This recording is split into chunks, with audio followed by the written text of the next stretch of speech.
Moin Moin, hallo und herzlich willkommen zu einem neuen Video hier auf meinem Kanal. Heute gibt es hier eine Runde Shakes and Fidget. Und heute, wie gestern bereits schon angekündigt, befinden wir uns auf dem Beta-Server und wir werden den Battle Mage, den Kampfmagier, antesten, den neuen, und werden uns vorher nochmal durchlesen, was es da eigentlich für Änderungen gab, genau. Beim Kampfmagier griff vorher mit einem Feuerball an. Der Kampfmagier besitzt nun einen arkanen Panzerhandschuh, der zu Kampfbeginn einen arkanen Kometen auf den Gegner entfesselt. Der Schaden dieses Angriffs hängt von der Lebensenergie des Kampfmagiers, der Lebensenergie des Gegners sowie dem Waffenschaden des Kampfmagiers ab. Also ziemlich viele Berechnungen auf jeden Fall. Die arkanen Energieflüsse verstärken alle Attribute um 10%. Die arkanen Energieflüsse verstärken alle Attribute um 10%. Die Schadensreduktion ist stets um 40% erhöht. Außerdem, okay, gut, das ist so das jetzt vom Kampfmagier, was jetzt so neu ist.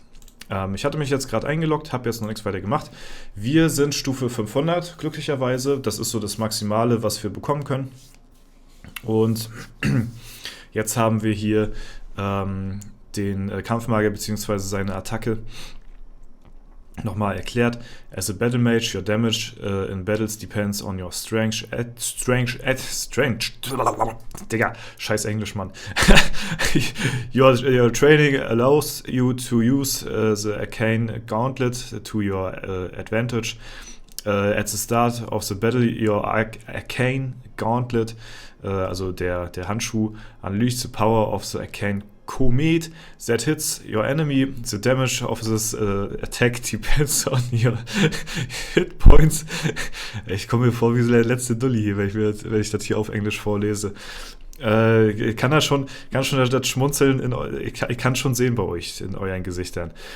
The enemy's hit points and your weapon damage. The arcane energy flow strengthens your attribute. Wir lassen das sein. Ja, man hat gesehen, was es da so gibt, ne? Könnt ihr euch selbst durchlesen. Professionelle Reviewer hier von der neuen Klasse. So, hier haben wir nochmal aufgelistet. Okay, arkaner Komet dealt Basisschaden. Abhängig von deiner Waffe, ne, von deinem Attribut und von den Damage halt, depends on your enemy Hit Points, Class and Level. Das ist ja das, was wir vorhin schon gelesen hatten. Arcane Comet Damage ist gleich der prozentuale Schaden plus Basisschaden. Okay, also wir haben einen gewissen Basisschaden plus halt den prozentualen Schaden, irgendwie so. Wenn das Ganze nochmal hier richtig auf Deutsch draußen ist, kann man das vielleicht auch nochmal ein bisschen mehr auffassen. Oh, hier steht ja sogar noch die Rechnung. Basis-Damage haben wir hier die einzelnen Klassen alle aufgelistet, ja. Magier und Bade haben wir hier einen Basisschaden gerade gegen. Oder können wir austeilen mit dem Kometen. Dann der prozentuale Schaden plus 30% Leben vom Gegner. Okay, also das ist verständlich, auf jeden Fall. Das kann man gut nachvollziehen, denke ich mal. Also wir haben hier überall, hier oben haben wir die Klassen, dann haben wir hier den jeweiligen Basisschaden, der ist überall gleich, egal bei welcher Klasse. Nur ist halt dann wichtig noch der prozentuale Schaden und der richtet sich halt immer noch dann nach dem Leben des Gegners. Da haben wir einmal bei dem Magier und bei dem Baden 30%. Ja, dann haben wir hier bei den Kundis, ne, also beim Kundschafter, beim Assassin, beim Berserker und beim Dämonenjäger haben wir 20% des Lebens und beim Krieger, Battle Mage und Druiden haben wir 25% des Lebens. So, jetzt haben wir hier noch einen maximalen Schaden, der dann wohl auch, weiß ich nicht, eine gewisse Spanne hat, bis wohin er gehen kann und das dann wohl anscheinend auch nicht überbieten kann, so diesen Schaden denn. Hitpoints, 20 Hitpoints, Factor of the Enemy, ja, natürlich gegen die Magier etwas weniger, gegen die Medium-Klassen, sag ich mal, ja, sind die hier wirklich eingerankt, so, sage ich jetzt mal so vom Leben her, dass die hier so in die Medium-Sparte fallen. Und da haben wir so einen Battle Mage und Krieger. Druiden weiß ich jetzt gar nicht, da bin ich überhaupt nicht drin in dem Thema, aber Battle Mage und Druide Battlemage und Krieger sind ja schon relativ tanky, deswegen eventuell auch hier der Schaden ein bisschen höher als eventuell vorgesehen. So, wir haben jetzt hier, das ist auch wirklich beabsichtigt, weil beim ersten Mal habe ich noch gefragt, warum eine zweite Waffe. Wir haben hier wirklich eine PvP- und PvE-Waffe mit dabei, ne, von der Spanne her so. Ja, und dann würde ich mal sagen, gucken wir mal einfach rein. Schauen wir mal, wie die Kämpfe aussehen. Mal gucken, wie die Animationen auch überhaupt aussehen so. Ne? Ich bin sehr, sehr gespannt. Wir gehen mal in die Top 100. Kann uns da schon jemand das Wasser reichen? Bisher noch nicht. Ich glaube, nicht mal Neptun kann uns das Wasser reichen. So, jetzt haben wir hier 90, 90, 90. Wir kämpfen einfach mal. Ja, und ich bin gespannt jetzt mal, wie die Animation aussieht. Okay, da hatten wir jetzt auch direkt den neuen Spell vom Magier gesehen hier, beziehungsweise halt auch unseren neuen Kometen. Ne? Der wurde aber, glaube ich, soweit abgefedert von halt der Fähigkeit des Magiers. Ich glaube, die sind ein bisschen... Okay, das ist jetzt der neue Feuerball. So. Wir gucken mal gleich, und wir müssen ja auch auf die verschiedenen Klassen achten. Die machen mich jetzt hier gerade weg. Wie es aussieht. Wir können ja immer hier so ein bisschen nachschauen. Also gegen Krieger und gegen andere Battle Mages gucken wir mal nochmal gleich, was wir da an Schaden machen. Und dann will ich halt auch noch ganz gerne wissen, wie sieht es aus gegen wirklich Leute, die sehr viel weiter unten sind, beziehungsweise auch sehr viel weiter höher sind, weil das sollte ja auch angepasst werden, so vom Schaden her, ne, sodass das quasi ein bisschen mehr gebalanced ist. Ja, hat jetzt auch nicht wirklich sehr viel Damage gedealt gegen den Krieger hier, ne? Wir machen jetzt natürlich so mehr Schaden als er, so, weil wir natürlich deutlich mehr Attribute haben als er. Aber der Feuerball alleine hat vorher, glaube ich, mit dem alten Battle Mage, hätte der mehr Schaden gemacht gegen so jemanden, der halt so weit unter uns ist, ne? So, hier haben wir einen Baden. Oh, da haben wir jetzt aber schon ein bisschen mehr Schaden. Boah, also ein Feuerball und ein Hit. Oder ein Komet und ein Hit. Da hatten wir jetzt ein bisschen mehr Damage gedealt hier. Und ja, das ist quasi... Ja, stimmt. Ah, okay. Ja, geht ja auch ein bisschen danach, plus 30% des Lebens. Da haben wir halt beim Magier und beim Baden jetzt die besten Karten irgendwie, ne? Greifen wir nochmal einen Magier an. Okay, der sollte uns eigentlich in die Tasche stecken. Okay, ja gut, ja, bringt nichts. Das wird halt dann abgefedert hier von dem Magiers Mondstein. Also ist es gar nicht mal so gut, jetzt irgendwie vielleicht Magier anzugreifen. Nehmen wir mal einen anderen Battle Mage hier. Ja, die sind alle ein bisschen über uns. Schwierig hier, exakt gleiche Leute zu finden, so vom Balancing her. Ja gut. Ich glaube, danach hat sich nichts großartig geändert. Eigentlich wirklich nur interessant. Der Komet, der jetzt auf die herabprasselt hier. Und es fällt mir schwer irgendwie, was jetzt großartig, einen ersten Eindruck mir zu verschaffen dadurch, weil es halt noch, ja, die Fights sind halt hier auch komplett random, muss ich mal so sagen. Und, aber so alleine vom Gefühl her, würde ich sagen, also wenn man jetzt so den Magier-Test vergleicht letztens mit jetzt dem Battle Mage-Test, vom Gefühl, also rein vom Gefühl, nicht irgendwie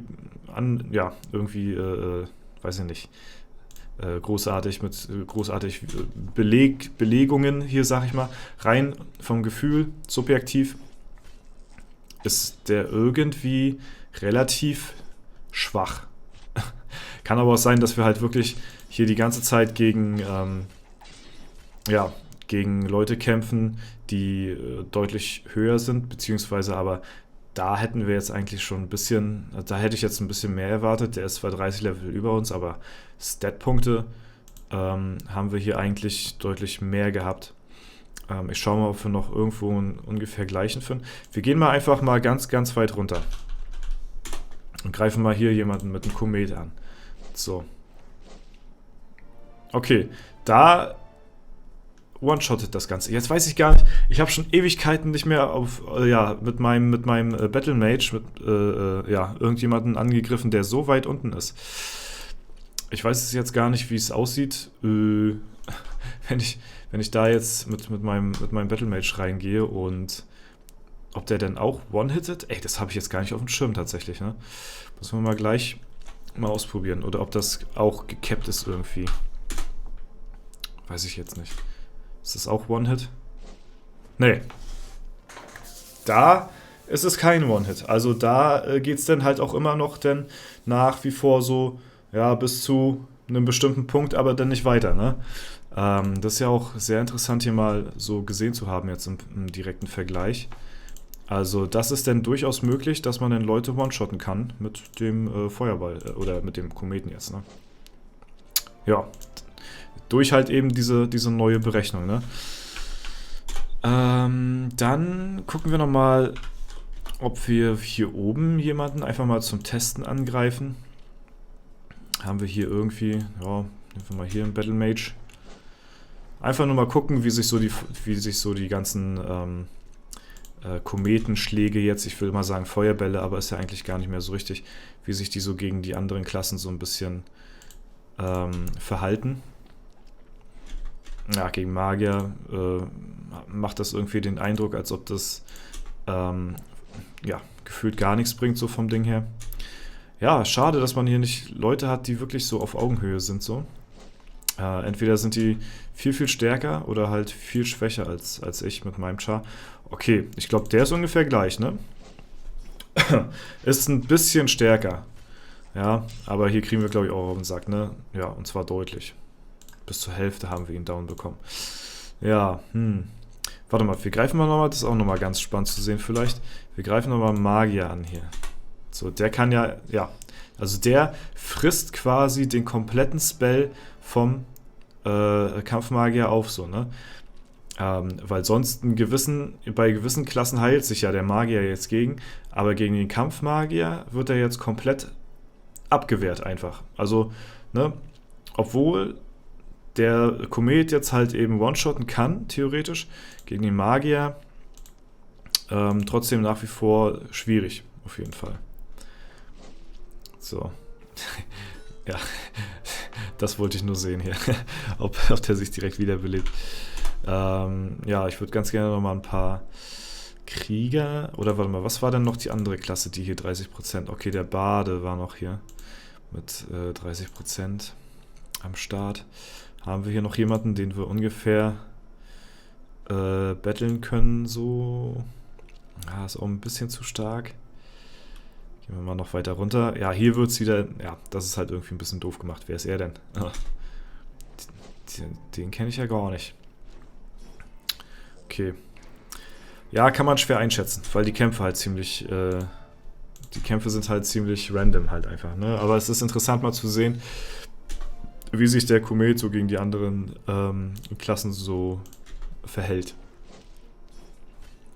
Hier zum Beispiel hat er jetzt fast gar keinen Schaden gemacht, also relativ wenig in Anbetracht des Levels, ja, was wir hier gerade angegriffen haben. Boah. Das ist auch... Warte mal, nee, ich wollte den Kometen noch sehen. Okay, macht auch nicht viel Schaden. Ja, Leute, weiß ich auch erstmal nicht, was ich dazu sagen soll. Ist schwierig zu beurteilen. Es werden sie ja nicht ohne Grund gemacht haben. Ich denke mal, overall wird es vielleicht ein bisschen gebalanceter sein hier und da. Aber ja, wie ich das auch beim Magier beurteilen konnte, oder wie ich es nur beim Magier beurteilen konnte, konnte ich es auch hier beurteilen, so wirklich nur rein subjektiv gesehen, ohne irgendwelche Fakten oder sowas großartig zu haben oder zu beurteilen, ist es vom Gefühl her irgendwie weak, sag ich mal so. Ne, es ist cool, dass man jetzt auch Leute one-shotten kann mit den Kometen, das ging ja mit dem Feuerball nicht.